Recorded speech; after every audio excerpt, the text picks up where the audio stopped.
Kyle, I would remind you shamelessly that when you want to talk about your kids on a Friday or Saturday night, I know a guy who has a radio show. And Coach, when you win your first game on the 24th against Trinity Lutheran, if I do not get a phone call bragging about your first win, I'll drive to Greensburg and find you. Okay? This is Bryan Dixon. He's the first-year coach at South Decatur. As I mentioned, they open up their season on the 24th at Trinity Lutheran, after which he's going to call me, and you're all going to listen to the excitement in his voice when his team celebrates their first win. Please welcome him.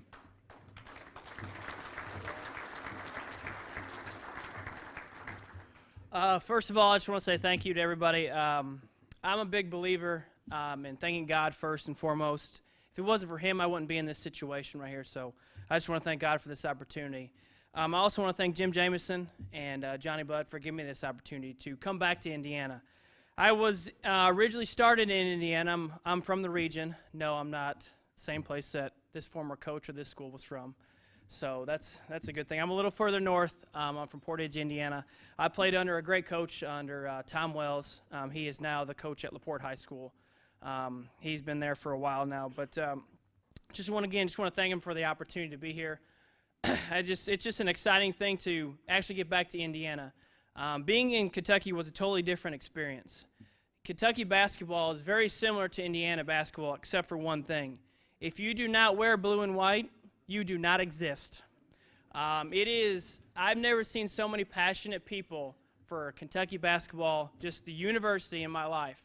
I mean, these people go crazy over it, and they ask every single time, did you watch the game? And I'm like, why would I watch the game? I'm from Indiana. I root for Indiana. I don't root for Kentucky.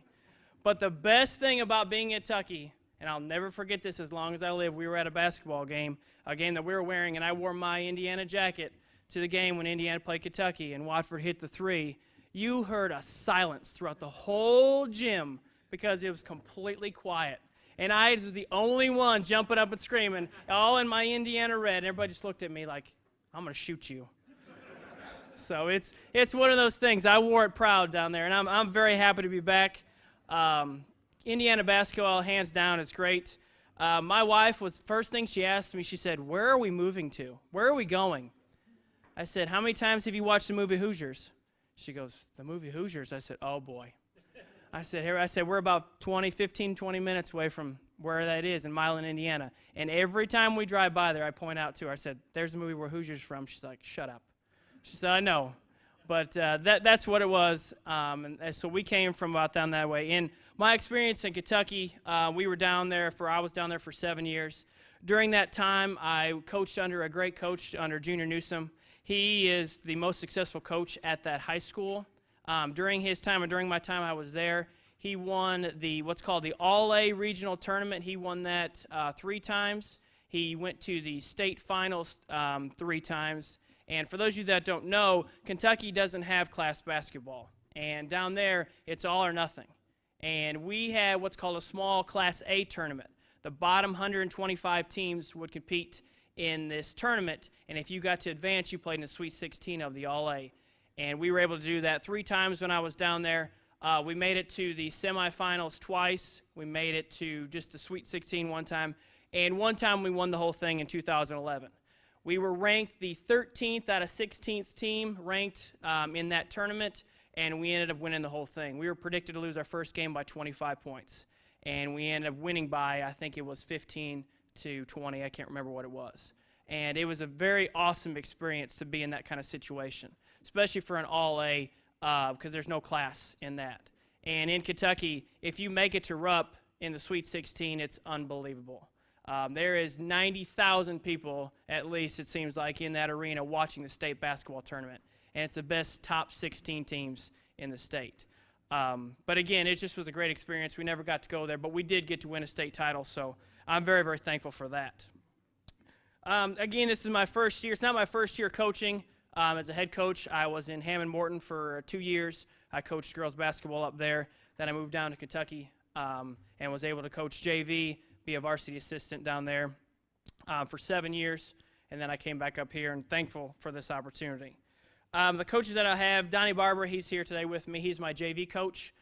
Kelly Agnew was here last year. He'll be my freshman coach. Josh Walls will be my 7th grade coach, and Joe Storm will be my 8th grade coach. So I'm very excited to have them on staff. A couple of highlights from what I could get from anything that I could barely find with some statistics. One of the highlights, we have a junior named Nick Binge. He was an all-area player from when I got last year. He averaged about 10 points a game. He is a surprise athlete. You look at him and think, oh, this kid can't play. And the way he's put in the work and the effort this summer is absolutely amazing.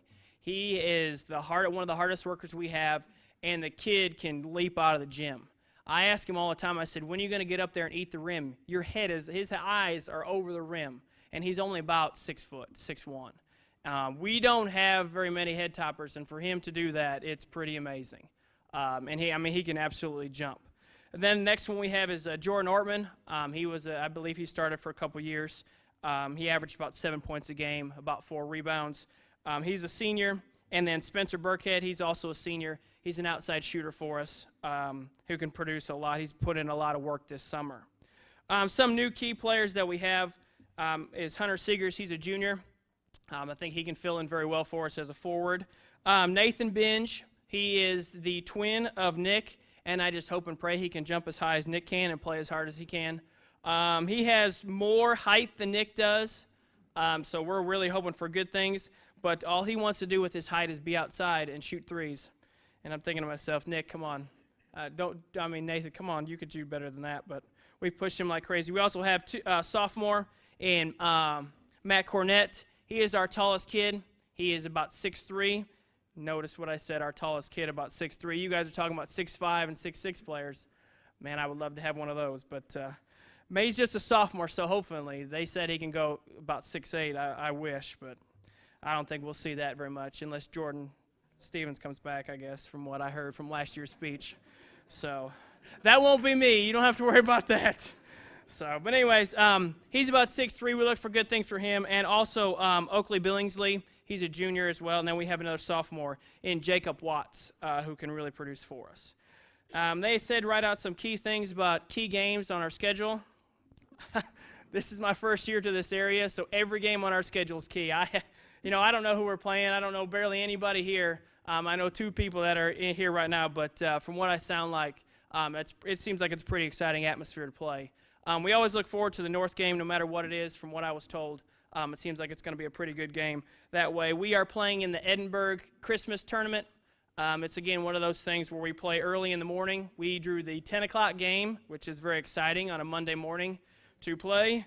And then if we win that game or lose that game, we play again that afternoon. So 10 o'clock in the morning is going to be awful fun to play a game. But some of the things that we're trying to do, I hear some of the coaches talking about relationships.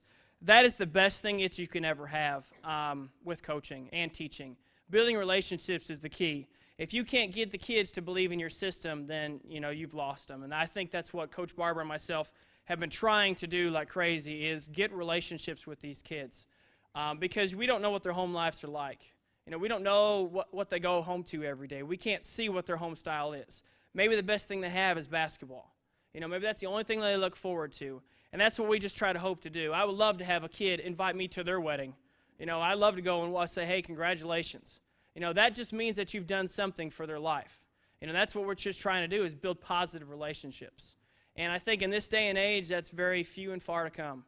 That's all we try to do with that. Again, I talked about some of the expectations. We just hope to win a few games. That's all we do. Hopefully we can win a couple games. That'd be great. I just hopefully we can do a little bit better than last year. That's always the goal. But I just hopefully we can surprise some people and be confident in ourselves and build good teamwork is what we're trying to do. So again, I just want to thank everybody for inviting me to this. It's been great. I've enjoyed it. The food is awesome. And I'm pretty sure I'm here to stay. So I'm getting ready to buy a house. So I like it pretty well. So Chris is here. He's the one that got me all hooked up for this house. So I appreciate it, Chris. Thank you. But again, it seems like a great area. I can't wait to meet everybody, talk with everybody about coaching. But again, I do appreciate it, and I want to thank you very much for this opportunity.